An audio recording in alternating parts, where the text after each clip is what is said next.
Woo.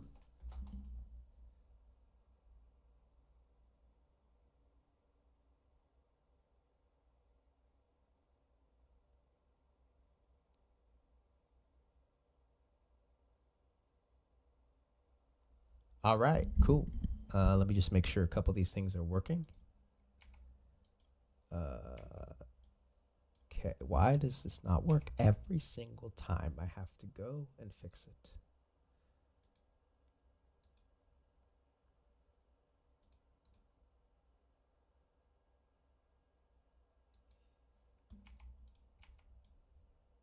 There we go. Okay. Let's go with yellow today. All right. Bring that over here.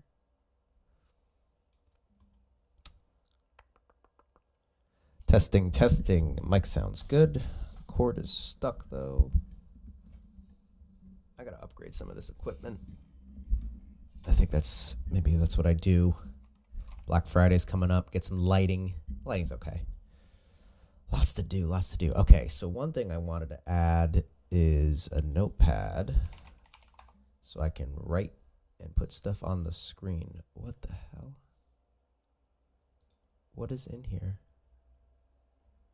There's something in the notepad already. Let's delete that and get rid of that. Don't save. Okay. Test. How does this look? How does this look? Oh, it's not showing up. Okay, window capture. Let's add a window. Window capture. And this will be notepad. Okay. And then let's track. How does this look? Okay, let's make that smaller. Can I make it transparent? I'm like live learning how to do this. But that's okay. That's what I'm here for. I'm here to learn. I appreciate you. I don't think anybody's in right now, but if you're watching this after, you're probably skipping ahead. But that's okay. This is how you learn things. Blending method, blending mode, scale filtering, transform. That sounds okay. Order, set color. No.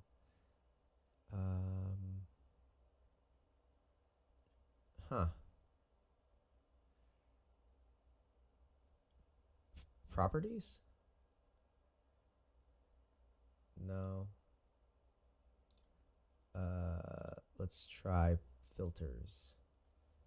Can we add transparency?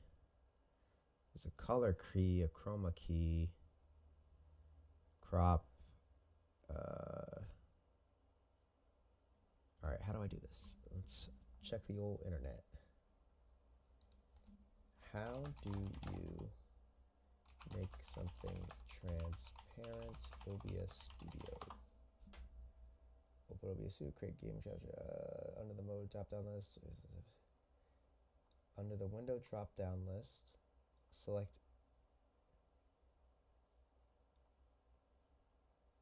Animize render window. Go to capture specific window.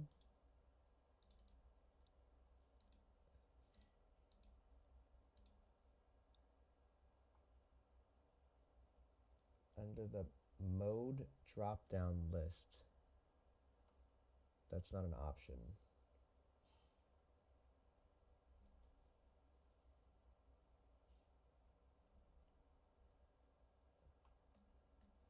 All right, whatever. Okay, that's not a big deal. Let's make this bigger. Can I make this bigger? Oh, yeah. Okay. Is that as big as it gets? I can't go any bigger?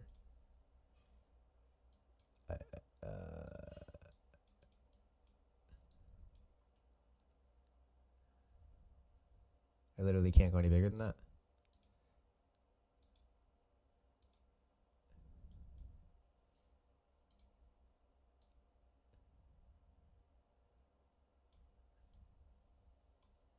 All right, I guess this doesn't matter where this is then. This could be over here.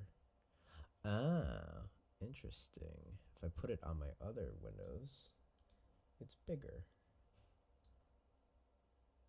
Interesting revelation. Okay. Let's make this a little smaller. That's probably not going to work, though. I probably need it bigger. Or the font could be smaller. Okay. Maximize this over here. Now we're looking good. Okay. We'll try something new here, but we'll see how it goes. Okay. Okay. Man, I almost need like a fourth monitor. I might need to get, oh my God. I don't need to get one. I need to be more efficient with what I have. Maybe I do this. And then does this look okay? I don't know if I like that. But I don't want to make it smaller. Maybe I could make the window smaller.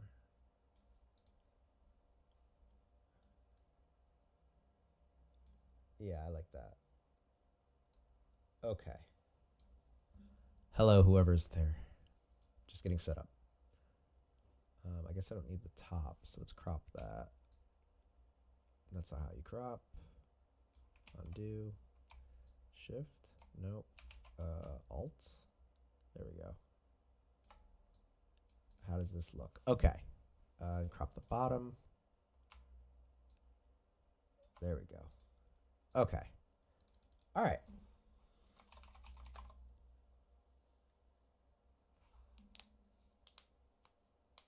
And then if I click this, it's visible and invisible. Okay, cool. Cool.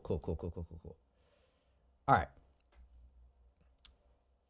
And then let me pull up what the game was so I can do it correctly. Keep notes. That's where I keep my notes. And this was last week game. Those are all my deadlifts.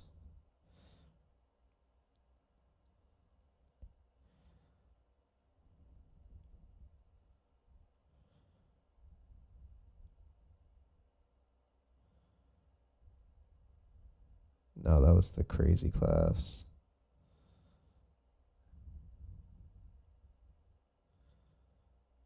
Okay.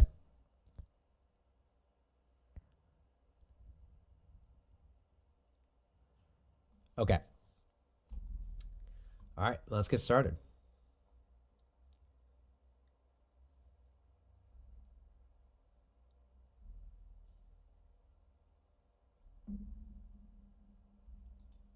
Hey guys, welcome back. Stop, talk, and roll. I'm going to do that one more time and take that out of there. Hey guys, welcome back. Stop, talk, and roll. We break down some jiu-jitsu rounds. Today we have a bunch of people on the mats, mainly these two guys up front, but that's not the focus of today.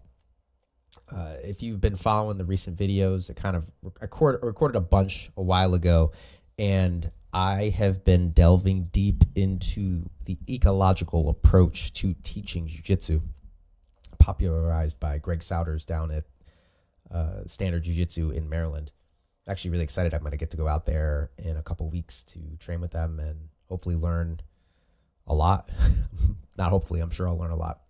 But either way, excuse me. One of the things that I have been working on is coaching, right? So really focusing in on being a better coach. And I wanted to start breaking down some of these rounds, some of these games that we're playing. I don't know if it's useful or not. I'm sure it's helpful. But this is also kind of geared towards the coaches out there. Or if you're just interested in seeing my thought process on how I am analyzing the games after the fact. Okay. So kind of a different episode. Maybe this doesn't do well. Maybe it does. But, for all intents and purposes, this is how I study. This is how I look at jiu-jitsu and my students and how I develop games to help them improve. So some of the things I'm going to be looking for, first of all, I'll explain to you guys, the viewer right now, what they're doing. And I will break down what they're doing on the screen and try to understand how I can best help them become better at jiu-jitsu. Let's get to it. So first thing, we got a little new feature today, the notepad, as it's not coming up. There we go, notepad. Okay, so I just want to type this game out.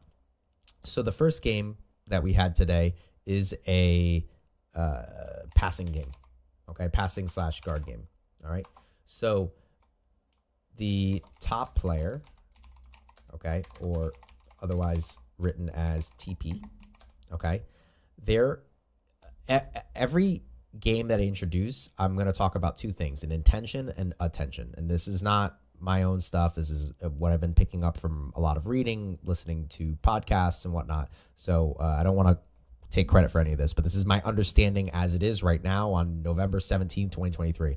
And I'm sure it'll change drastically in a month, as it's been changing rapidly over the time that I've been doing this. And but you know what? It's good to review what you know and learn, because it's how you learn. It's how you learn. So top player. The top player's goal right now is to penetrate the foot line, or beat it, however you want to think about it, to access the knee line. And I'll explain what this all means when we get to actually like moving, all right? To access the knee line. From there, get, how do we word this? Get control of the upper body and pass to a chest-to-chest position. Okay? And this is, sorry, let me intention. Let me spell it right. Intention. Okay? Can I underline this too? I don't really use Notepad. Do they have like those features? No, you can't underline. Okay, so I might have to make this a little smaller. Let's make this a little smaller so it fits. Okay, so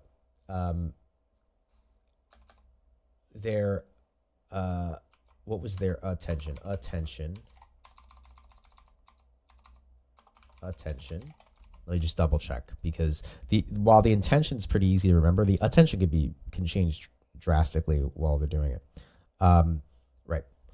So the attention was to deflect the feet away from your body as the bottom player, as the BP, tries to create connection. Okay? And so the intention is also the win condition, right? So if that happens, they would reset. It looks like we're around the room, but bottom player. Spell it right. Bottom player. Okay, intention. I believe, let me just double check what the game was. I believe it was inside control.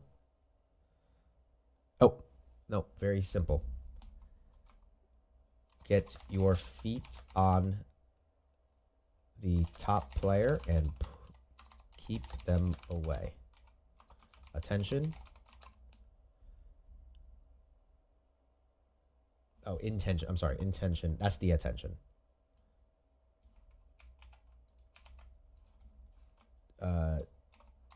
Don't get pinned. Pretty straightforward. All right, does that all fit? Let me do nope. Do this. There we go. Okay. So we have. This is the game. This is what they're trying to do. Okay. So I'll edit that in post so it's like quick on the screen, but I'll read it out now. So the game, okay? The top, so when you play these games, you want to have an intention and an attention, okay? Intention is basically what you're trying to do, how you win, quote unquote, the game. And then your attention is what should you be focusing on? What should you be focusing your attention on? What should you be trying to accomplish while you're going for your win condition, for your what are you intending to do? In this case, the top player is trying to penetrate the foot line. So that is simply, we'll use, he's already, you know, Ambrose right here is already penetrated, but this is the foot line right here. Okay. So it can change. Like if this is my hand line right now, like it'll change as we move, but it's a straight line connecting the two hands, feet in this case. Okay. And to get to the knee line, which is simply the knees and their alignment they make. And as they move, that straight line stays with them. It just obviously just changes in three-dimensional space. Okay, so you're penetrating the foot line to get to the knee line. And then what I want the top player to do is get some kind of upper body control, right? So grabbing at the head and arm, at the leg, at the hips, at the chest, whatever it may be. And then from there, pass the guard to a chest-to-chest position, a pin, okay? While they do that, their attention should be on keeping their bottom player's feet, keeping the bottom player's feet off of them, because the bottom player's intention is to not get pinned, and their attention is going to be. I did not get water before I started doing this, so I apologize. Okay, there we go. So the bottom player's attention is going to be to put their feet on the top person so they can keep them at bay, create and maintain connection in order to manage distance. Okay? So we have two opposing intentions and two opposing attentions. Ambrose can't deflect the feet off of him. They're already on him. Okay? Enzo can't put his feet on them, on Ambrose, if Ambrose is already past his feet. Definitely past his guard, but if he's past his feet, he's going to have to repummel. He's going to have to move. So you have opposing intentions and attentions. Combat ensues. Okay? So I've done a lot of talking. I will cut this down for the actual video for sure. But let's get into it. So I'm not just going to look at these guys. I'm going to look around, and we'll probably just do a little bit, like, because this is a long video, so this would take a while. So let's get it going. So everyone is trying to do the same thing.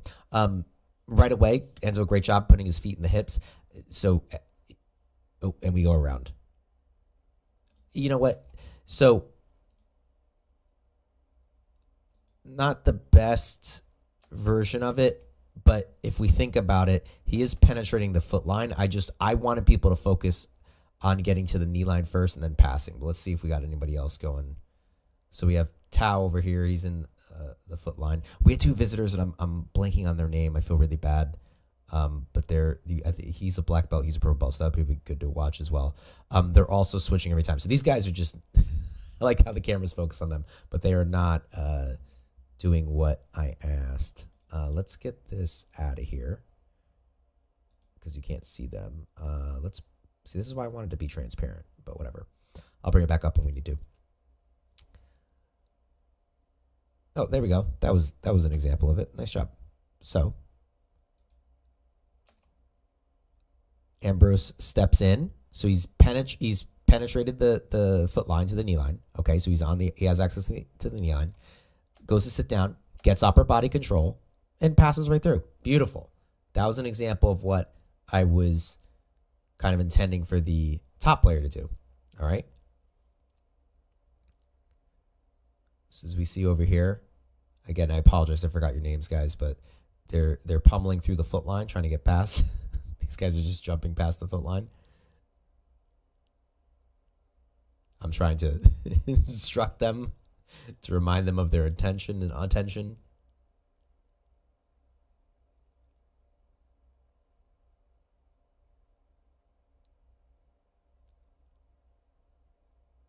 All right, these guys are falling off screen.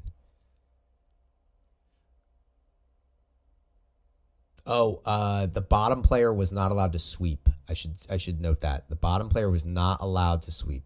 So all they could do is recover guard, and then the person on top kind of had free reign to move here.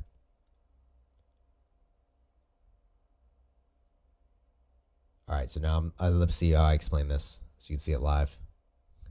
So I'm penetrating in. This is just an example. I'm getting past the feet, getting to the knee line, looking to get upper body control, and then using that to pass in any capacity.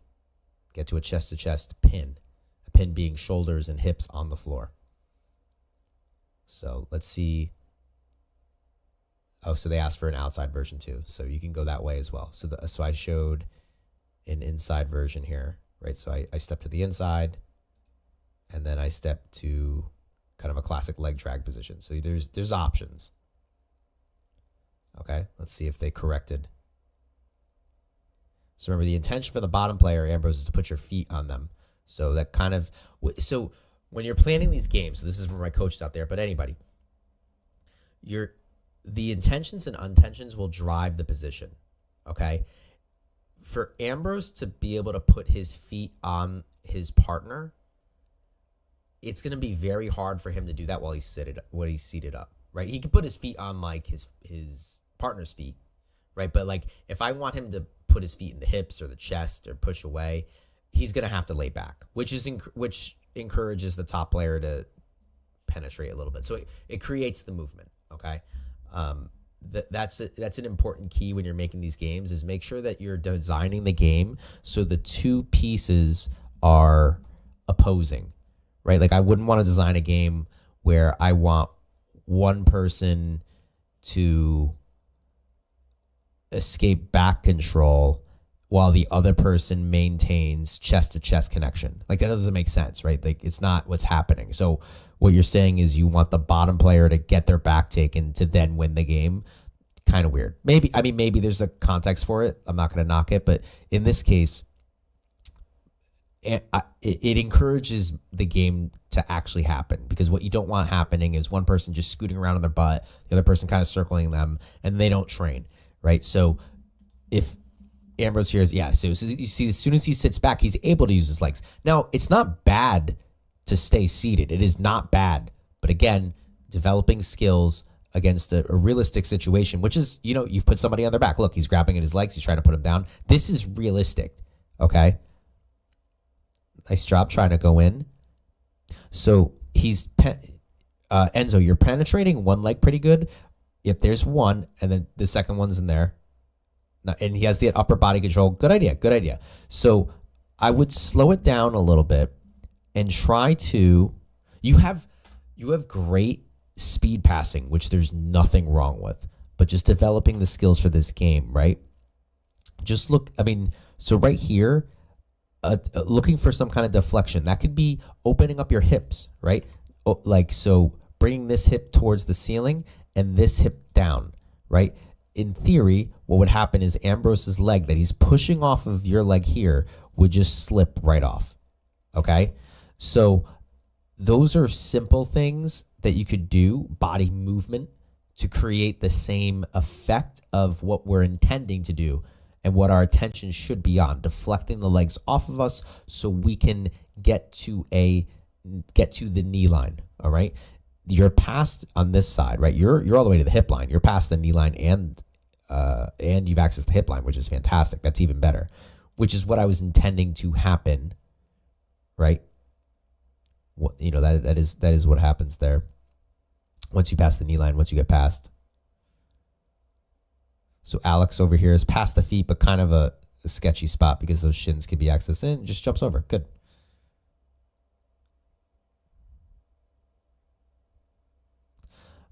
One of the things that I'm reflecting right now on as the coach is I need to be better about emphasizing the actual game, which I thought I was, but I'm seeing a lot of people, and maybe it's a poorly designed game, right? Like I have to consider that as well, but I'm seeing a lot of people not really doing what I said,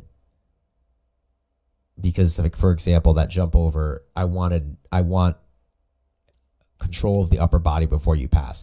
Can you pass without control of the upper body? Absolutely. But that's not what the game is. That's not the skill we're developing right now. Or it's not the intention that I have as the coach for the skill development of the class during this game.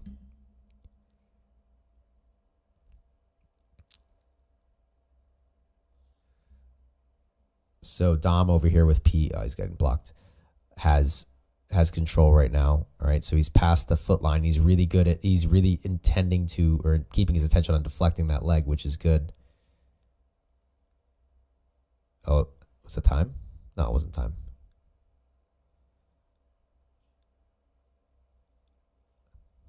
Oh, this video is shorter. All these rounds are 10 minutes, and they switch win condition. If I ever have a game where they don't switch, it's a 5 and 5, but it's always a 10 minutes of work. But that's, I mean, let me correct that. That's like 95% of the time. Sometimes we have some games that will play like super quick if it's like a precursor to a bigger game, and I just wanted to like a simple skill that I just want us to get familiar with. We'll do that as well. Very nice here. That's some upper body control. Yep, and we beat the knee line right there. Beautiful. Let's see if we can get the finish. Very nice. Almost. Very good. Very good. That was a great example of that. I feel like a jerk that I forgot these guys' names. They've been doing ecological approach as well up at their gym a little bit further north in Connecticut. And they wanted to come down to check out the class. So I will, when I go to release this as a video, I will get their information and shout out their gyms. I believe one of them is at 10th Planet. Again, I forget where. I apologize, guys. All right, so just a reminder, I'll throw this back up in the chat. The game that we're playing right now, okay, is the top player is trying to penetrate the foot line to access the knee line, okay, and then from there get some kind of upper body control and pass to a chest-to-chest position.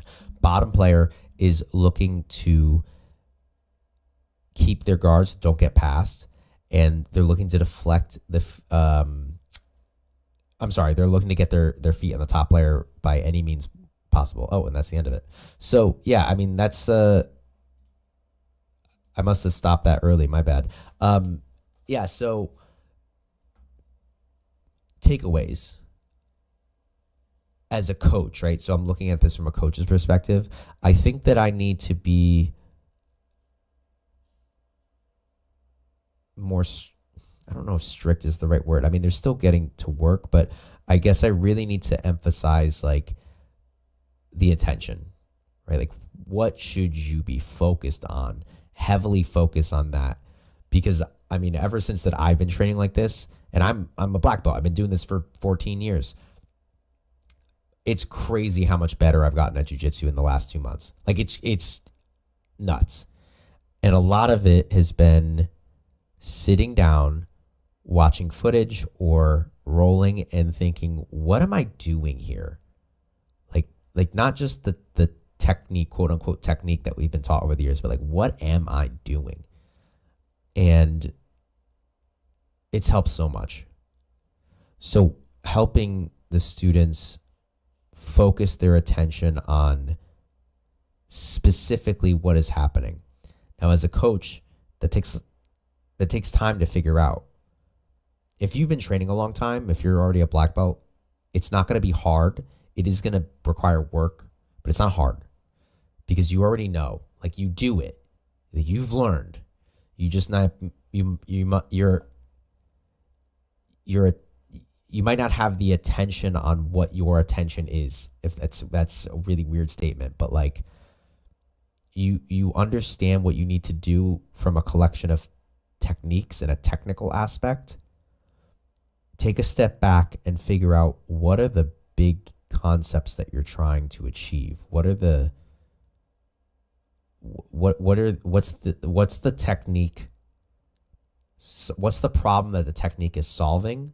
And then bring the problem to the students and have them explore in that environment. Rather than giving them the answer of a technique, have them explore in the problem. Because the cool thing that happens is people develop their own style and their own answers to solutions, and things will just happen. Like, I don't know if it's on video, but shout out to my lovely girlfriend who's training in the back over here. She's on the bottom there.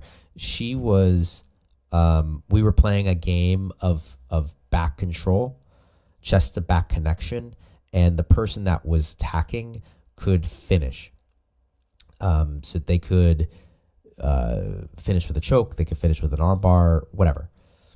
The only instruction, and she's relatively new, the only instruction I gave to everyone was you can hit a strangle to finish. A strangle is double closure around the neck, right? So you have something on this side of the neck, you have something on this side of the neck, and you squeeze. It could be your arms. It could be their shoulder. It could be your legs, whatever it is. She's much smaller than 90%, 95% of the people in the room, okay? She managed to choke out someone about 40 pounds heavier than her with her arm and her leg. She got it around their neck on both sides, right? Got it around the neck on both sides and finished like not a triangle, it was, I mean, it was a triangle, but it was with an arm and a leg. And because she's so much smaller, she was actually able to make the space disappear and get a finish.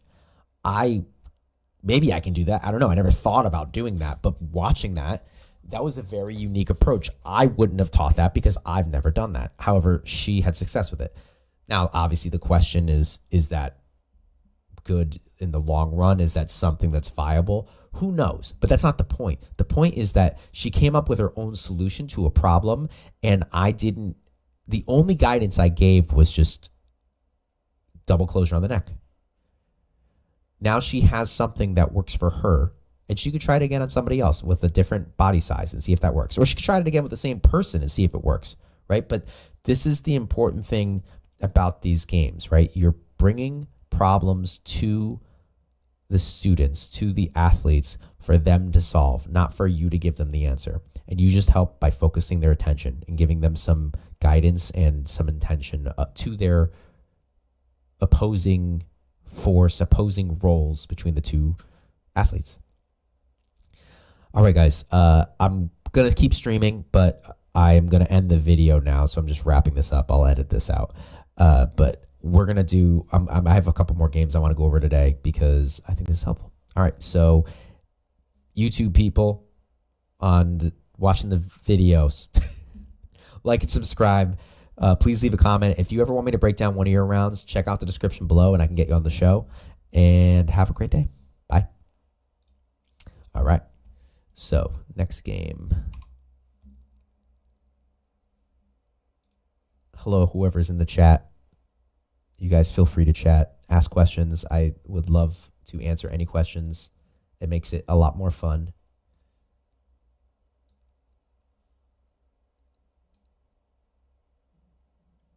Oh, I have to close this. I wonder if my stomach rumbling is being picked up by the microphone. Because I did deadlifts this morning and I have not eaten yet. I'm going to eat right after this. Touch a wrist to the mat game or crucifix. Let's do this. All right, this is a much longer file. All right, move the camera around too. Okay, so let's update this. So this is ready to go. So the game is chest to chest, wrist control, I guess. Wrist control. All right, nah, just chest to chest, just chest control. Okay. Control mount. All right, top player, top player. Oh my God. TP. I'm looking over and typing. Top player. So the top player's goal is the intention, while maintaining a pin, force bottom player's wrist to the floor. Okay, attention. I believe the attention was try to use varying grip configurations. I guess I'll use that for now. Okay. What that means, I'll explain it in the vid when I hit record. But basically, it means it's like, you know, underhand, overhand, two on one on one, cross underhand, cross overhand, whatnot. And I explained that. Okay, and then the bottom player, I believe, let me double check what I wrote down. I believe it was just to stand up.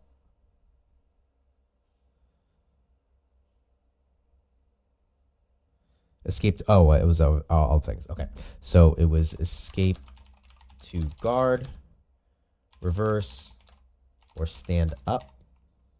Attention. Again, the opposite. Do not let your wrists touch the floor.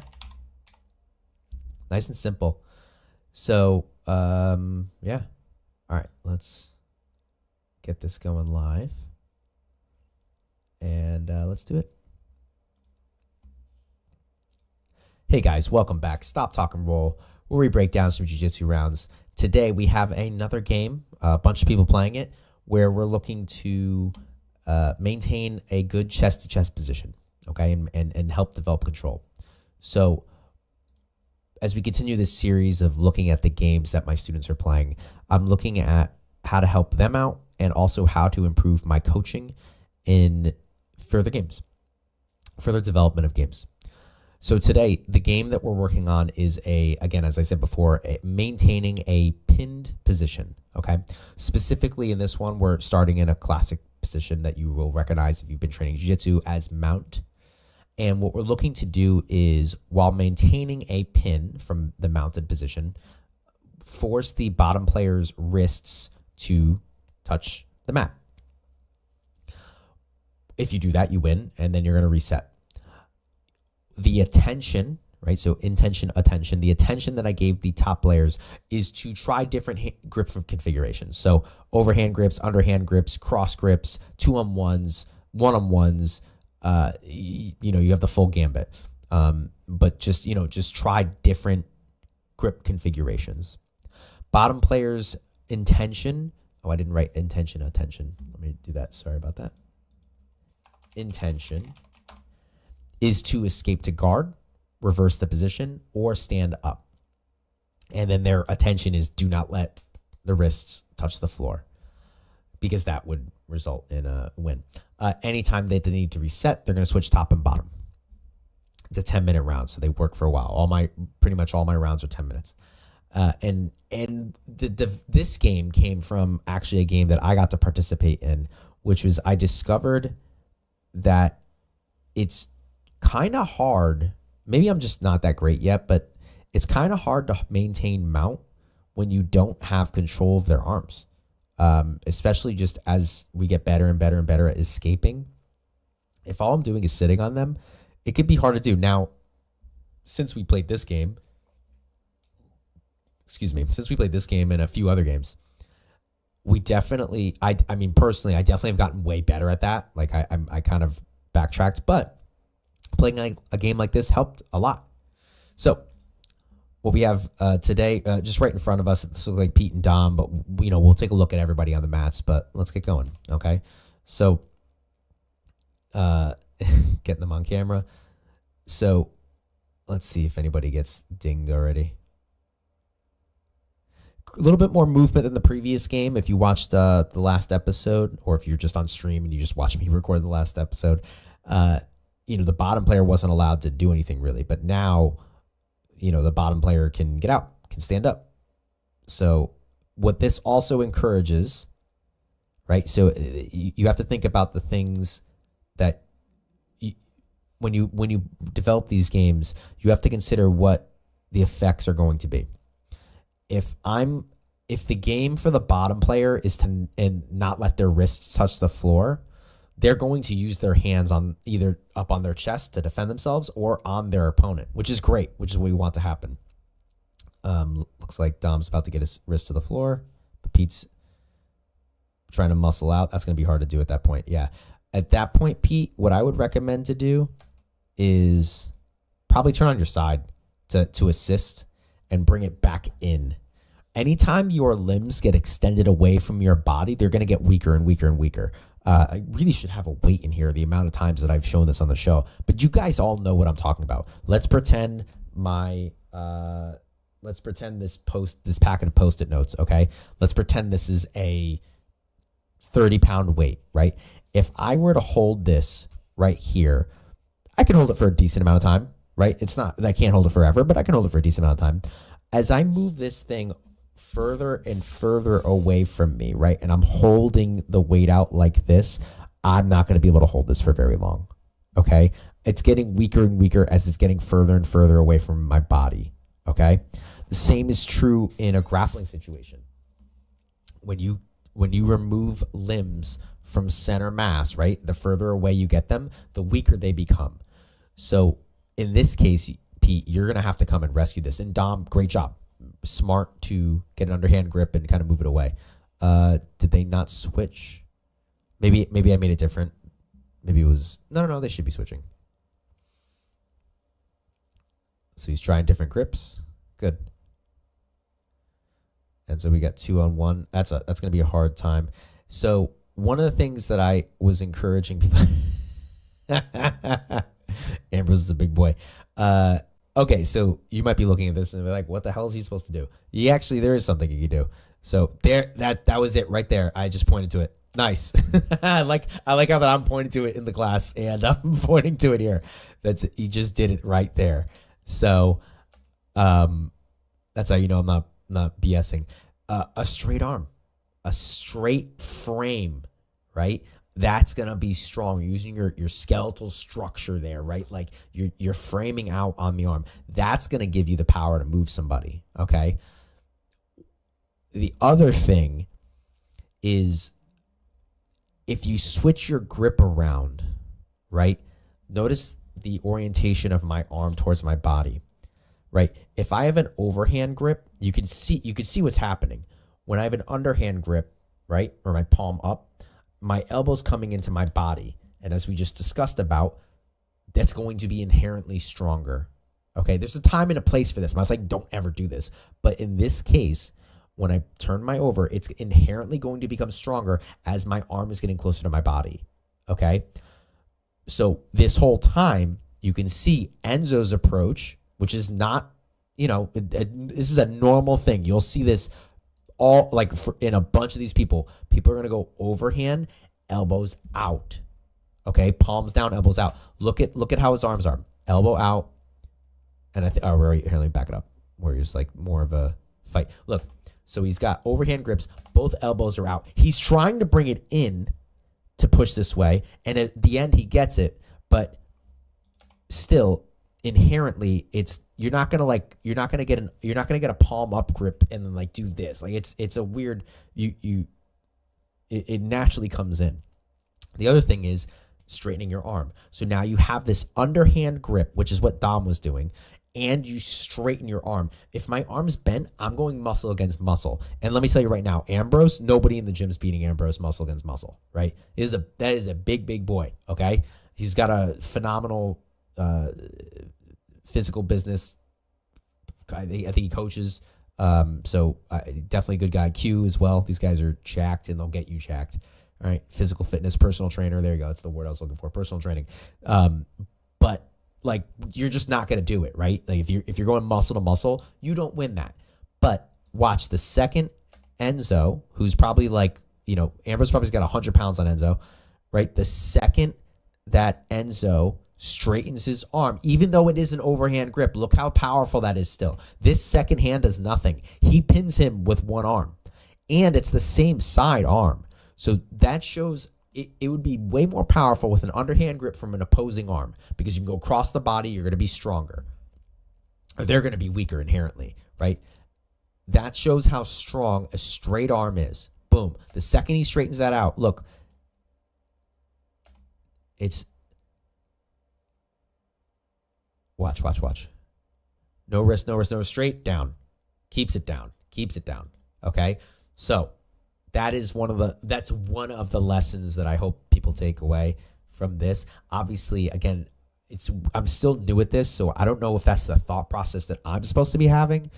It should be them solving problems, but I know personally that is a way to solve that problem.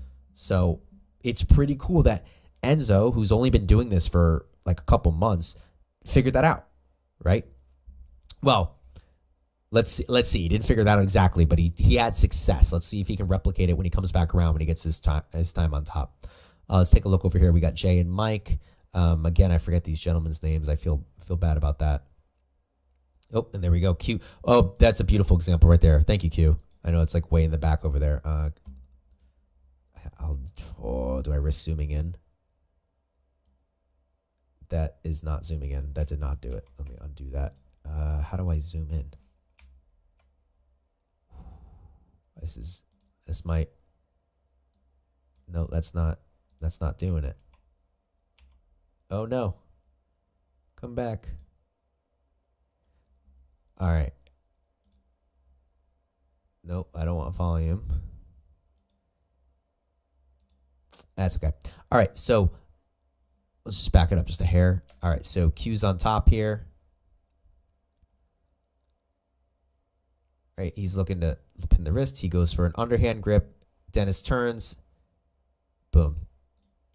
Kind of an opportunistic grip there, but right there. This is great. A cross hand, underhand, straight arm. That's going to pin a hand.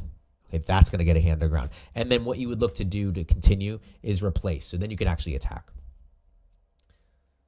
Hello, those of you in the chat. Hope you're having a good time. Feel free to ask questions. You just type right in the chat. It should be open. If it's not, then I'm a jerk and don't know how to work YouTube. I haven't seen anybody escape yet. Let's see if anybody gets out. Which I'm not upset about. I mean, that means everybody's mount's getting that much stronger. So I'm not like, mount's a tough position to be in.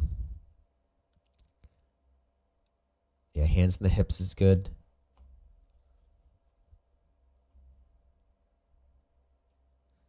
You guys are falling off the mat. These guys are getting annoyed with me. I don't know what I did. One of the things I got to say, one of the downsides of doing this as a coach, I'm talking to my coaches out there, is I'm very invested at getting better at this. So one of the things I haven't been doing, unfortunately, and I don't like this, I haven't really been participating when I'm teaching because I'm really focused on what the students are doing and how to tweak the games as we go and how to give feedback. Now, that's my job. I have to be there as a coach, but I'd also like to participate too. So hopefully I can figure out as I get better at this, if that's a possibility to actually get in there and train with these guys. This might be a case of like when we have this down for a few months, I don't necessarily need to be there to watch and I can get the feedback by actually training with everybody, but I don't know. I don't know if that's the right thing or the wrong thing. But it is, just feedback, right? If you're interested in trying this approach, just some feedback that I've discovered, or not feedback I've discovered, a reality that I've discovered. I haven't seen anybody escape yet, so just kind of looking for that, if that's going to happen at all. Maybe Jay right here. It's hard because inherently when you turn to the side, your hands are going to go on the floor. So the part of the reason I did this too is to create a situation where when you're escaping, you're keeping your hands on them. Okay. Now, can you escape without keeping your hands on them? Yes, you can. You can always can. But again, we're trying to develop skills. We're putting people in situations where they may not be comfortable. Sometimes you're going to get a game and you're going to be very comfortable. Like we played a game last night in the gi. Did the screen just get lighter? Yeah, it definitely just got lighter. I wonder what happened there. Oh, that's concerning. Maybe I got to play with my settings on my phone. What was I just talking about?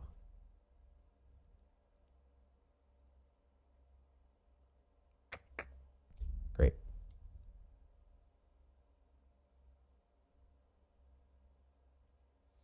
I could go back and watch the video and see what I was talking about, but then I'd have to stop recording.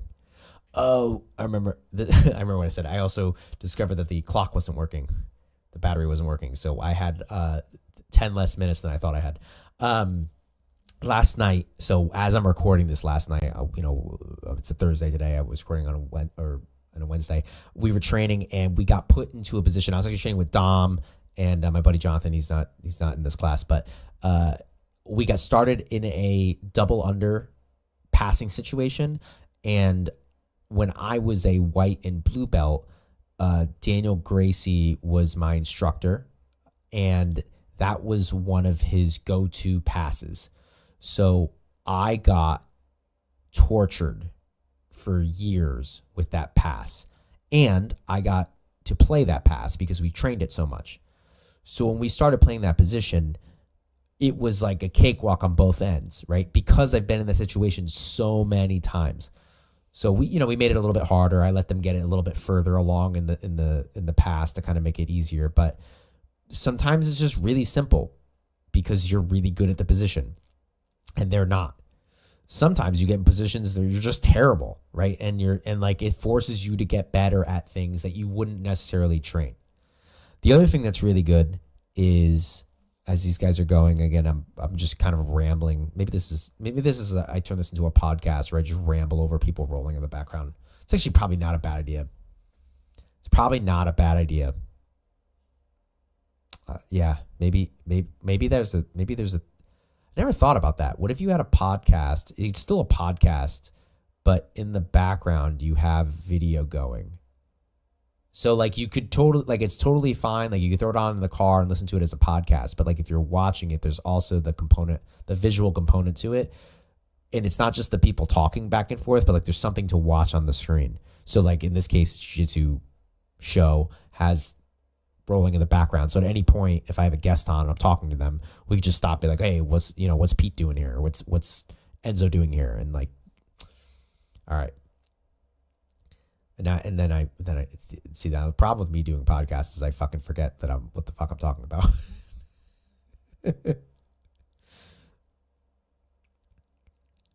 What I was saying is the nice thing about coaching like this and being a student is you get the opportunity to do all parts of jiu-jitsu. And what I mean by that is, let's say hypothetically, we start around, let's say, Jay was about to get his arm. Jay was about to get Mike's arm. Hypothetically, let's say we just start around, okay? And correct me if I'm wrong, but I would say, most gyms, most rolls are going to start either both players on their knees or somebody else hit to their butt and somebody's on their knees, and you just kind of go. And you might end up trying to pass somebody's guard for the entire 5-minute round, and you might end up playing guard for the entire 5-minute round, and nothing really happens. Well, not nothing happens. I mean, you're getting better at guard and passing guard, but, maybe you get to side control and hit a quick submission, and then you're back to square one. Let's say you do 5 rounds for 5 minutes. So that's, 30 minutes with a 1-minute break. You get 5 rounds in there. It's 25 minutes of playing guard. Is that good? Yeah, you get 25 minutes of playing guard / passing guard, and maybe, a couple minutes there where you get to chest. That's not a bad thing. But think about how much more effective a games approach is. We do 4 10-minute games. Okay, so 40 minutes of live training in an hour-long class. That leaves us, so I structure it as, the video's going to end. I'll talk over this. And again, I might change how I do this down the road. Which I probably will, but the way I structure class is here. I'll write it right here. Actually, you know what? I'll put it in the same video. Do I want to make this a new video? Yeah, let's end this one, and I'll do it in the next one. I'll open it up with how I structure our class. Yeah, and I can just open a new tab. Okay, perfect. Yeah, we'll do that. All right, guys. Well, you streaming, I'm still going to get another, I'm still streaming for a little bit longer, but for my YouTube VOD people, I hope you're having a lovely day. If you want to help me improve my speech, because I seem to be struggling right now, asking you to like and subscribe my video. I think if you like and subscribe, it'll help me, because then more people can make fun of me when I can't speak. I think that is the correct course of action right now. So if you don't mind, like and subscribe, leave a comment below. If you want to be on the show, please reach out, check out the description below, and I'll get you on here. I'm breaking down these games right now, but I'll break down the majority of these episodes, like 300 plus of them have been breaking down actual like people competing and rolling and whatnot. So this is not the norm. This is just what has been the norm for me recently in teaching. So I haven't like stopped training or anything. I've just been really invested in this. All right. Thank you. Have a lovely day.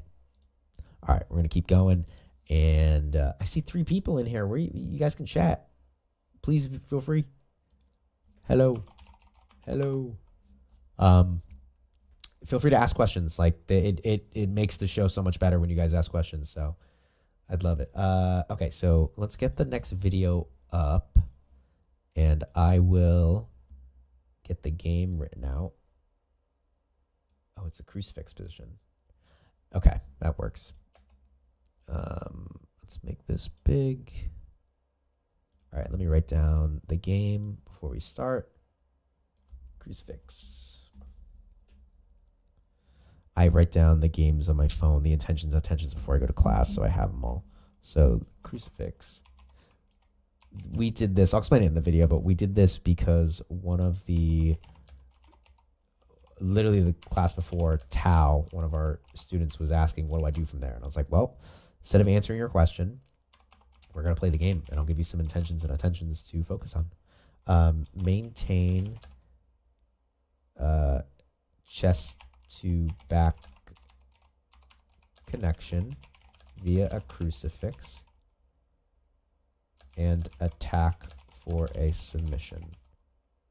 Attention. Keep their head, upper back off the floor and on your chest. Bottom player. BP. Oop, BP. Intention. Escape. Attention. Try to find ways to get your back to the floor or ways to get parallel. Parallel. There we go. Did I spell that right? There's no... Wait, what happens if I spell something wrong? Ooh, there's no spell check thing on this, so I could just be spelling like a dumbass. Okay. All right, and then I also wanted to go over class structure.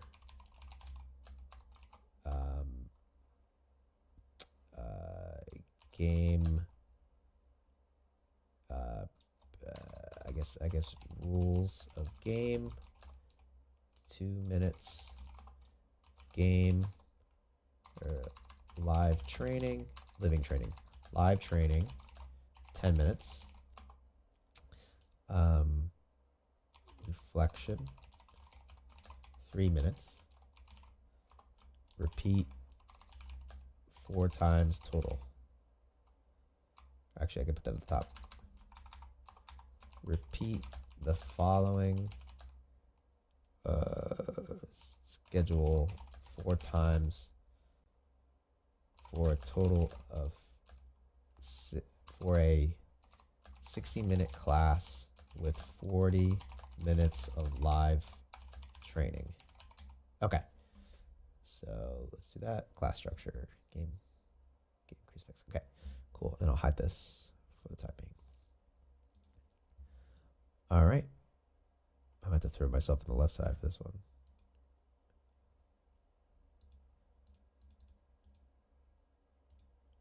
What? Why can't I click on my...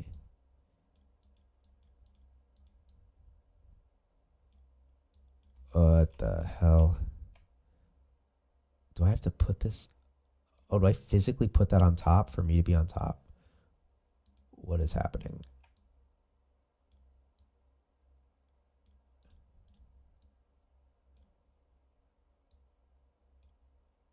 What the hell is going on? Okay, so... Oh, that might have been why. Ah, okay. That's why shit was not lined up. So then how do I get the camera? Whoa. Okay. I don't know. Something weird's going on. Okay. All right. Let's get the video on the roll. Guys, please, in the chat, feel free to ask questions. Like I would, I'm more than happy to answer them. Is the chat open? Can you guys not chat? If anybody in the chat knows me, just send me a text if like it's not working for whatever reason. Or you can message me on Instagram. Text is better. Yeah, okay. All right, let's get going. Welcome back. Stop Talk and Roll, episode, I don't even know, 330 something, where we break down some jiu-jitsu rounds. Today, we're continuing with our study of the games that we've been playing. We have a crucifix, a chest to back game to look at today. And I also wanted to go over some other ideas that I've been working on with you today. Now, again, these last three games have been, or these last three videos, including this one, kind of focusing on the reflection of what the students are doing and the coaching process. I've been using the ecological approach to jiu-jitsu, or at least attempting to. I'm probably butchering it in some capacity, but the only way you get better at something is by doing it. And just like the ecological approach forces us to learn and put ourselves into different task situations and different environments to learn, it's what I'm doing, right? I'm throwing myself out there. I'm being critical of what I'm doing, of my approach. I'm watching the students and how they're improving. I'm reviewing the videos and, trying to learn. So two things I wanted to talk about, and I'll actually start. I talked about it briefly last episode. I might have cut it out in the after work here, but I wanted to talk about the class structure. And I think so far I've really liked the one that I've been using, and I'm sure it'll change at some point as I get better at this. But this has been, I think this has been working well, and it gets a lot of live training in and time to reflect. So I break the class up into, I have a 60-minute class to work with, and I break the class up into 4 separate games. And each game takes 15 minutes total to run through. So I structure it as I have, I briefly talk about the rules of the game. What are the top player and bottom players' intentions for the game? That takes me about 2 minutes, hopefully, right? Like sometimes it's faster, that's great. Sometimes it takes a little longer. It is what it is.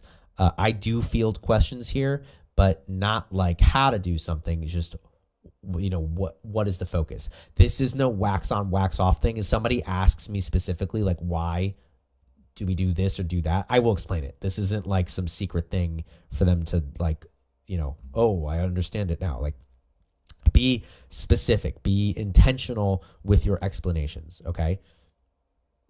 With that being said, I'm also not going to start showing technique, because that defeats the purpose. I'm not going to give answers. I'm just going to clarify why you're doing something. Okay. Again, keep that quick, 2 minutes, because the bulk of the learning is going to happen in this second stage, right? In this live training. Okay. 10 minutes. All right. Forces people to pace themselves, but they get a good work in there. Now this gets broken up in different ways depending on the game. For most of the games, I'd say like 90% of the games, what happens is once the game needs to be reset because, somebody won or somebody ran into the wall or whatever causes a reset, just switch top and bottom. That way you get, both sides of the situation. Now, with that being said, it depends on the kind of game. If there's a game where there's no win condition, it's continuous, I'll put on a 5-minute clock. We'll go 5 and 5, switch at the 5-minute mark. If there is a potential for like a massive skill discrepancy, or like the situation is just so bad. So maybe for this one, maybe for the crucifix, that might be an example. I might also force a 5-minute, because if you're stuck in the same position for 10 minutes, I don't find that not useful, but I would like you to get both sides of the situation in, right? So it kind of depends on the game. You kind of have to play with them, depending on the results. Like, you have to tweak them for next time. Okay. And then a reflection for 3 minutes. So, man, I gotta upgrade my equipment. This thing's not holding the mic up anymore, or maybe I just need to tighten it. I need a screwdriver, or a wrench. The reflection. Okay. So the reflection component is literally, we just circle up after the game and what were your thoughts on it? Not like, sometimes they'll tell me that game sucked or that game was great, but I mean the actual like intention and attention that they were trying to achieve while playing the game. How was it? What was what did you learn? What did you discover? What did you find successful? What wasn't successful? People have been liking that. I don't know if it's essential. I don't know if you need to do that, but yeah, it seems to be well-received part of the class. And then you just repeat it. You go to the next game. Now, the next thing, I should have wrote this down already. Now, I am not married to this. This is just what I've kind of started realizing is that there's 5 main situations in jiu-jitsu, okay? You have the standing situation, the guard / passing situation, right? So those are the same side, 2 sides of the same coin, all right? You have the chest to chest situation, right? So escaping and maintaining a pin, chest to back situation, and then the leg entanglement situation. Okay, so and I guess hypothetically you could put the legs with the guard, but I think it's unique enough to warrant its own thing. So what I was explaining in the last episode, and I'll go into more detail right now, is the great thing about training in this capacity is you get to hit 4 out of 5 of these situations every single class. If you think about probably like 99% of the roles that you've ever had, if you don't train like this, like let's say you just start around, you're probably going to start in one of these 2 situations, a standing situation or a guard passing situation. Let's be honest, we're jiu-jitsu players. Somebody's probably just going to sit down and either the other person on top is going to be on their knees or they're going to start standing. Or we could have the dreaded both players are on their knees situation, which is, that's not fun. But you probably start there. You probably spend the majority of your round there. Maybe you get to a chest situation and you escape right back to guard, or maybe, it progresses and you get a finish. But the amount of time you spend here is probably like 90% of your time. You probably spend the majority of your time in this situation. Now, is that a bad thing?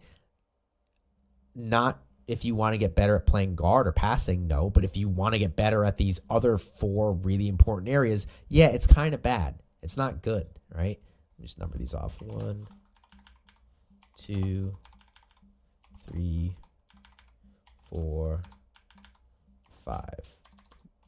Okay, so when you play a game, when you play this structure, you get to get in here 10 minutes every class of each of 4 out of these 5, okay? You're going to get so much better at jiu-jitsu overall, at grappling overall when you play like this, okay? So, the game at hand today, we have the crucifix. So, top player intention is to maintain chest to back connection via crucifix and attack for a submission, all right? The attention for that person is to keep their head or upper back off the floor and off your chest. The other thing that I would offer the class is what are submissions, like we're looking for strangulation, so that's double closure of the neck, bending of an arm or leg, right? So putting a fulcrum behind an elbow and bending it past that so it breaks, or a twisting lock, so twisting it past the point that it can go and causing a break in that, or a tear in that capacity, okay? So let's get into it. We have, oh, nice. We got a good matchup right here. We have Q and Dennis starting the crucifix. And so now, I'm sorry. The bottom player's intention is to escape, and they're going to look to try to find ways to get their back on the floor and or get parallel. Now, I'm going to be very transparent with you. This is something that I'm trying to figure out and learn if this is the right way to approach the situation. Tao, who is here somewhere, I think he's right here. Yeah, he's right here. He asked me the class before this one that occurred, how to control the crucifix, how to finish from it. So my response was, well, let's play from the crucifix. Dennis getting to a triangle, beautiful, get it finished, getting double closure on the neck and getting a finish there. I forget their names, but that was the bottom player there was getting parallel. Let's see if it works out for him. Top player was able to come up. Yeah, good. And he got out and look at getting parallel both ways, right? It's not just like head to head, but it could be head to feet as well, but just some kind of parallel nature. Yeah.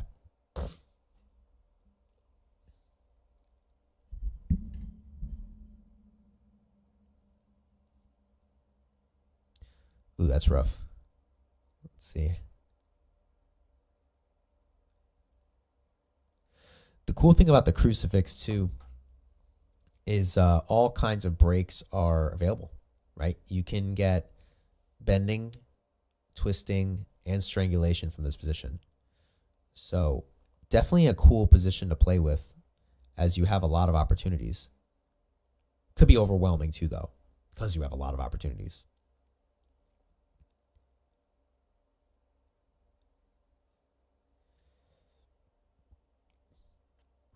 I would say now, if I had to teach this game again, I'm looking around and watching the people that are escaping. I think getting parallel is a good call, but I think also what I would say is looking to free an arm seems to go a long way. I'd probably favor, if you can, it's probably harder to do, freeing the arm that's caught in the Kimura, in the figure 4 lock.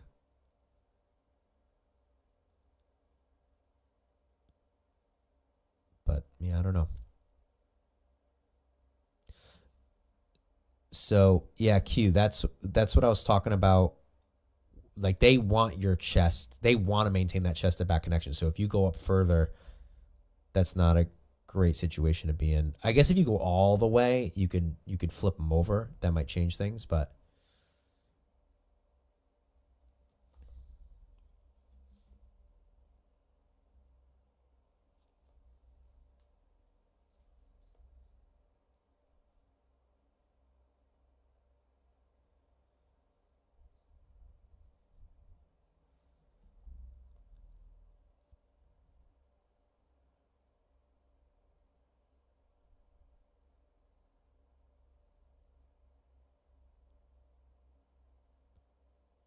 oh, look at that. Beautiful. Immediately to parallel from Dennis. How was he able to get out of that? So he frees the arm and then boom, parallel. And up on top. Good.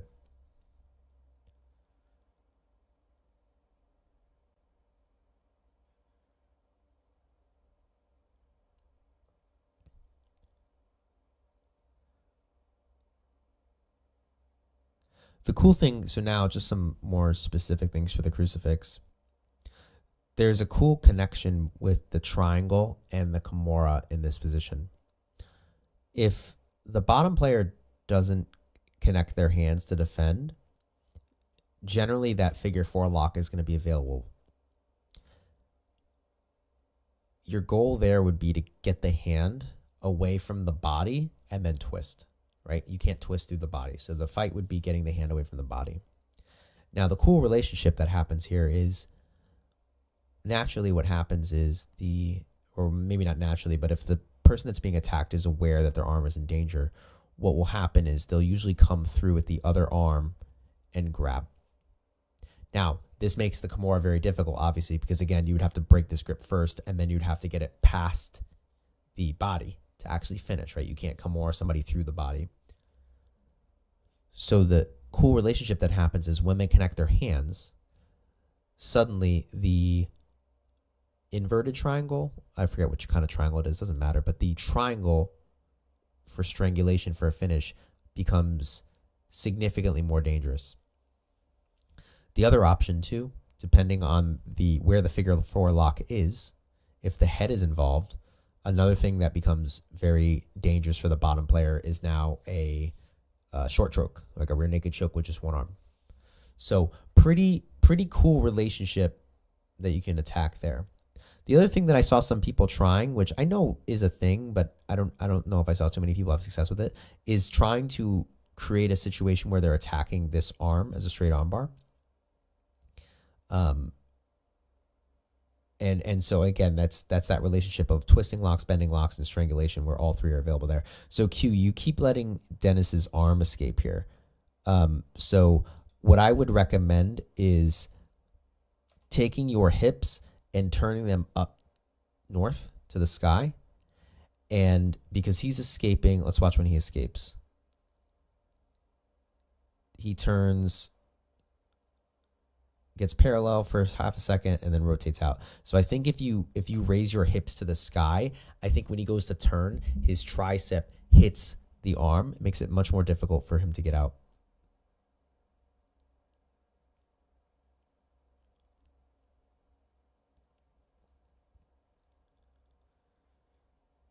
interesting mirror there. Look at that.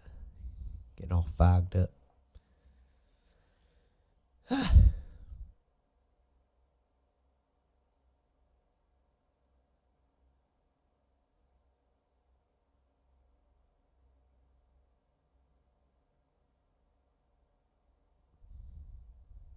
That's a good idea too. I mean, that goes in line with what I talked about either last episode or 2 episodes ago.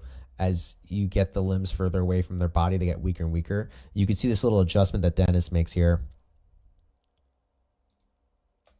He pulls the arm away from the chest, which is pretty cool.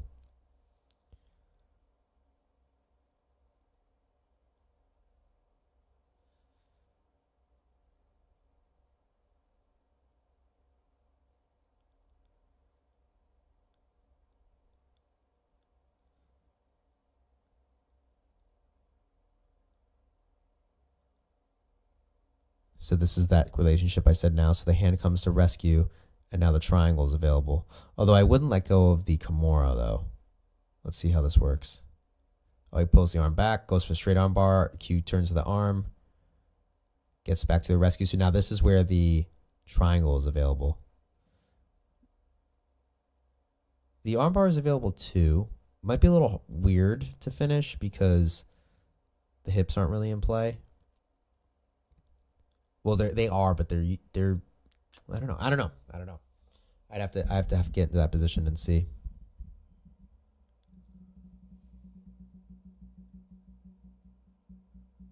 Let's look at some of these other guys. All right, so that's not the crucifix. They should be resetting, unless the submission is in play. That's the other thing, though, with these games. If there's submissions in play, the submissions go until someone finishes or someone escapes. But this is definitely.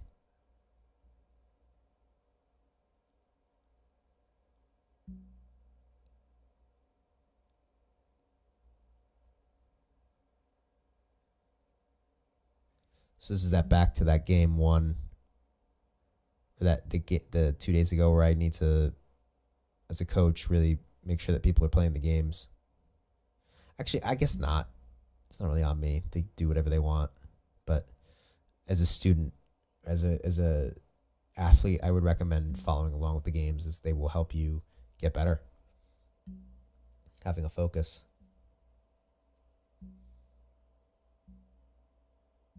What is that noise? I think my mic stand is dying. I gotta upgrade all my equipment. I've been doing this long enough.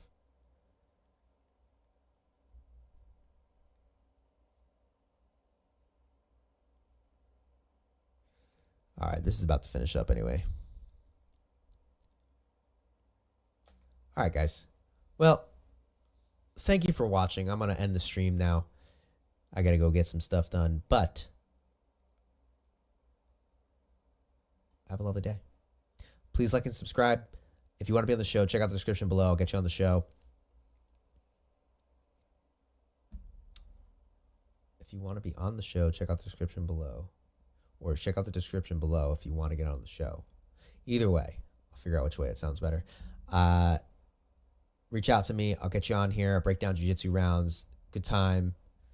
With an ecological approach mindset now, hopefully, as I get better and better at it. And yeah, have a lovely day. Bye. And if you happen to be watching the stream, thank you for watching the stream.